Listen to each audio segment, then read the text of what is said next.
Assalamualaikum warahmatullahi wabarakatuh. Pemanfaatan lingkungan masyarakat dalam kekerasan PAUD, mata kuliah program pelibatan orang tua dan guru dengan dosen pengampu Ibu Wening MPD.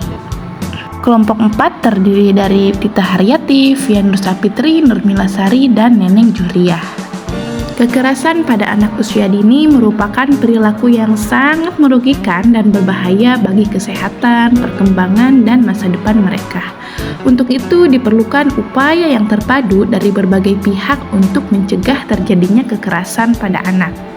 Pengertian kekerasan pada anak usia dini. Kekerasan pada anak usia dini adalah segala tindakan atau perilaku yang merugikan dan menyebabkan cedera fisik, psikologi, dan sosial bagi anak di bawah usia 6 tahun.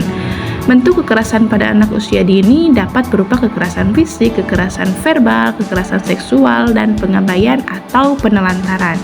Pengertian kekerasan pada anak usia dini menurut para ahli. Yang pertama, menurut David Kiel pada tahun 1973, child abuse adalah tindakan yang mempengaruhi perkembangan anak sehingga tidak optimal. Sedangkan menurut Sinder pada tahun 1983 menegaskan bahwa child abuse adalah penganiayaan, penelantaran, dan eksploitasi terhadap anak, di mana ini adalah hasil dari perilaku manusia yang keliru terhadap anak.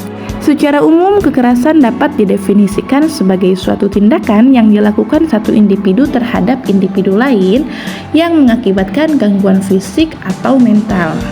Bentuk kekerasan pada anak usia dini. Yang pertama, kekerasan fisik. Kekerasan fisik adalah kekerasan yang dilakukan terhadap anak yang mengakibatkan cedera atau rasa sakit pada tubuh. Contoh, pukulan, tendangan, gigitan, atau penggunaan objek tumpul untuk menyakiti orang lain.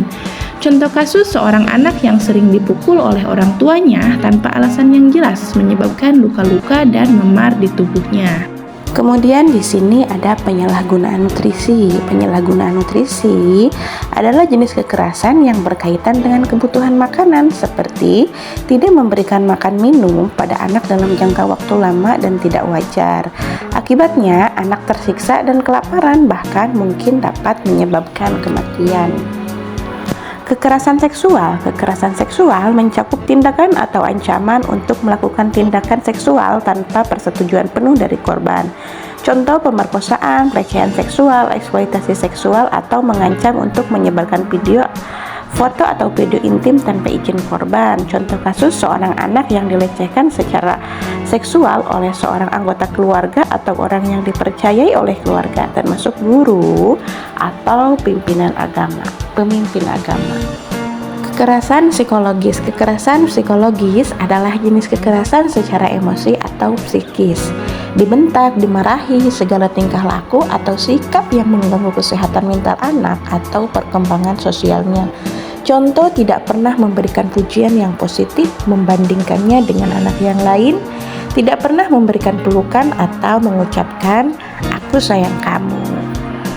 Selanjutnya, bentuk kekerasan adalah mengabaikan. Mengabaikan adalah salah satu bentuk kekerasan di mana orang tua atau orang dewasa tidak dapat menyediakan kebutuhan fisik anak. Contoh, tidak memberikan gizi yang cukup, rumah yang tidak layak, memberikan pakaian yang tidak layak, dan tidak memberikan pengobatan saat anak sakit. Bentuk kekerasan berdasarkan tempat kejadiannya. Pertama, golongan kekerasan yang terjadi di rumah diantaranya penganiayaan fisik, penelantaran anak atau kelalaian, penganiayaan emosional, dan penganiayaan seksual.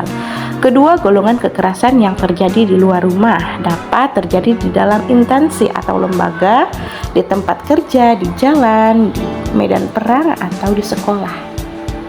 Faktor-faktor pemicu terjadinya tindakan kekerasan. Yang pertama, faktor individu. Faktor individu mencakup kemarahan dan frustasi individu yang sulit mengendalikan kemarahan atau frustasi. Mereka mungkin lebih rentan terhadap perilaku kekerasan. Kedua, ketidakstabilan mental. Gangguan mental atau kondisi psikologis tertentu dapat mempengaruhi kemampuan seseorang untuk mengendalikan impuls dan emosi mereka. Selanjutnya, kurangnya empati. Orang yang kurang mampu merasakan empati terhadap orang lain cenderung lebih mungkin untuk menunjukkan perilaku kekerasan. Kemudian kedua, faktor keluarga. Kekerasan dalam keluarga, individu yang tumbuh dalam lingkungan keluarga yang penuh dengan kekerasan atau pelecehan cenderung mengulangi pola perilaku tersebut. Kurangnya pengasuhan positif.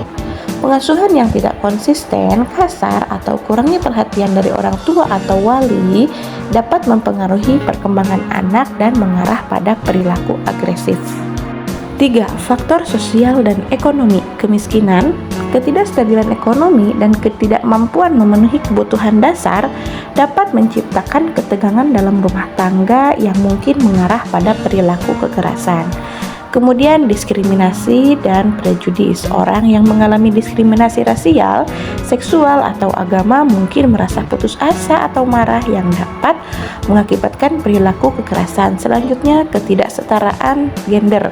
Budaya yang menghargai laki-laki lebih tinggi dari perempuan atau mendukung dominasi maskulinitas dapat menciptakan kondisi bagi kekerasan terhadap perempuan dan anak perempuan. Faktor lingkungan. Paparan terhadap kekerasan. Paparan terhadap media atau lingkungan di mana kekerasan dianggap sebagai norma sosial dapat mempengaruhi perilaku individu. Kemudian, keterbatasan akses ke pendidikan dan peluang ekonomi. Kurangnya akses ke pendidikan yang berkualitas dan peluang pekerjaan yang layak dapat menciptakan frustasi dan mengarah pada perilaku kekerasan. 5. Faktor budaya. Norma budaya yang mendukung kekerasan sebagai cara untuk menyelesaikan konflik antara oleh kekuasaan dapat mempengaruhi perilaku individu. Kemudian, peran maskulinitas yang berperan. Budaya yang mendukung gambaran maskulinitas yang agresif atau dominan dapat memberikan tekanan pada pria untuk menunjukkan kekuatan melalui kekerasan. Kesimpulan, pencegahan dan penanggulangan penganiayaan dan kekerasan pada anak merupakan tanggung jawab semua pihak. Cegah kekerasan pada anak usia dini dengan pengenalan tanda-tanda kekerasan, edukasi, dan sosialisasi bagi orang tua dan masyarakat. Kita perlu memberikan perhatian serius terhadap kekerasan pada anak usia dini demi menjaga generasi penerus yang sehat, kuat, dan cerdas. Terima kasih. Wassalamualaikum warahmatullahi wabarakatuh.